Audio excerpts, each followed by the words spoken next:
Well, welcome to the Bressingham Gardens in Norfolk in England. Now, if you haven't been to Bressingham Gardens, or not recently, you will find, I hope, by the time we finished our tour, they may be the best gardens you've never seen.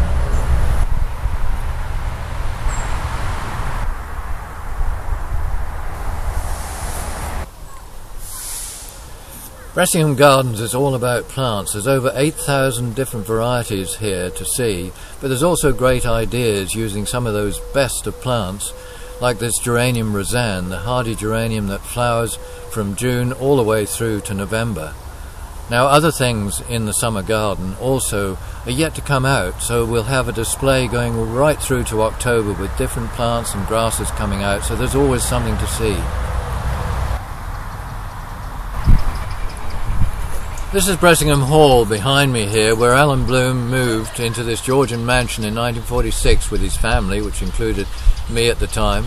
And this is where, after a few years of establishing the nursery, he began to use perennials in island beds, a way that really he was to pioneer, to show people a different way of using perennials.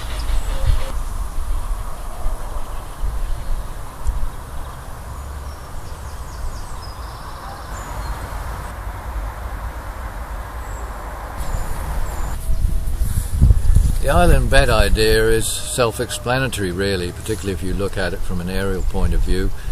They're beds that you walk around with the taller plants in the middle and the shorter ones around the outside, and you have different things coming out at different times of the year.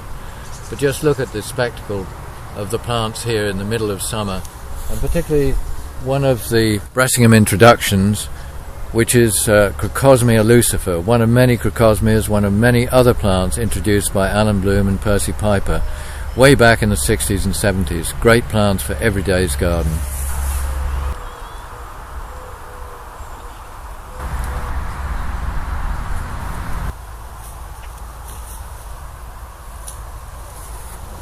Well, we've just left the Dell garden, and between that and the other gardens is the fragrant garden. And there are some very nice smelling plants in it, but it's really just a link between this, Adrian's Wood, and the destination garden, Foggy Bottom.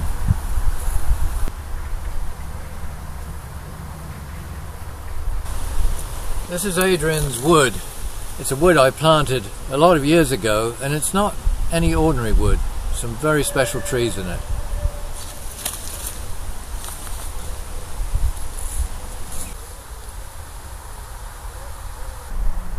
I can hardly believe it myself, but I actually brought this back as a seed back in 1960, and we planted it in 1964. It's now 90 feet high. It's a giant redwood from California, and it forms the center part of an American garden, which is really very colorful in late summer and early autumn.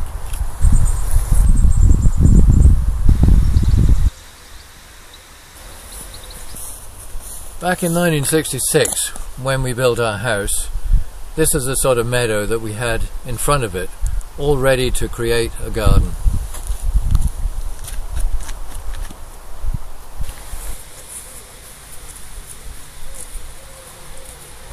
Your first view of the 6-acre garden is a view up towards the house, with conifers in the distance drawing the eye, and evergreens and shapes and forms of the conifers and trees and shrubs.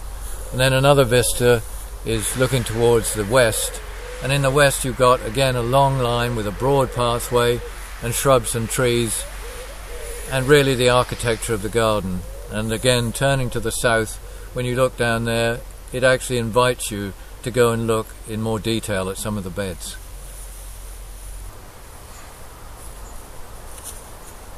This is an area I've recently planted with top 12 plants of my choice, which I think are the best perennials and grasses for almost any garden, and here they are in combinations which might give you ideas for your own garden.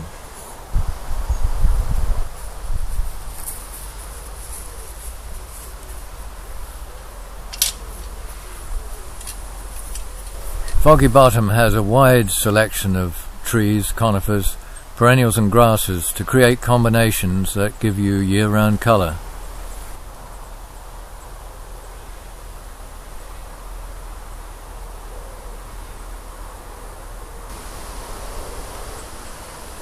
It's great to try and create a sense of excitement and drama in the garden. I think with the right selection of plants you can do it. Just look at this long river of Heuchera prince with purple leaves, which really are a great background as a river and other plants surrounding it.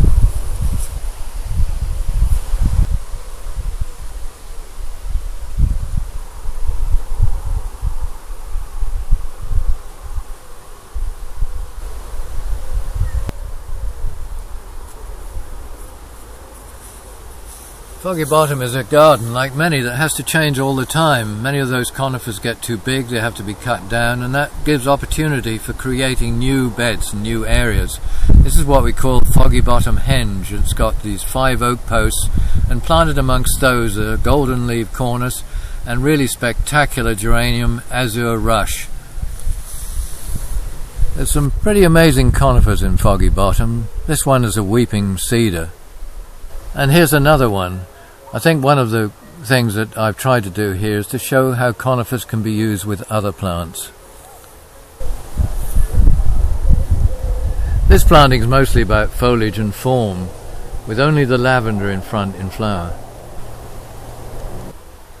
Every corner you turn there's a new view and a vista, and in the vista we try to plant more interesting combinations for people to see.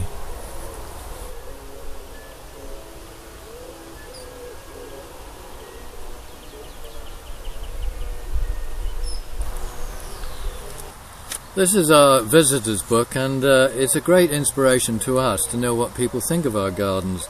This is the best garden ever. No more needs to be said, says one. The other one says, my favourite garden ever visited, simply stunning. Isn't that wonderful to get that sort of thing? Heavenly gardens, it's heaven on earth, somebody else says. And really, that's what we want everybody who visits to feel, because it makes our job that much more worthwhile.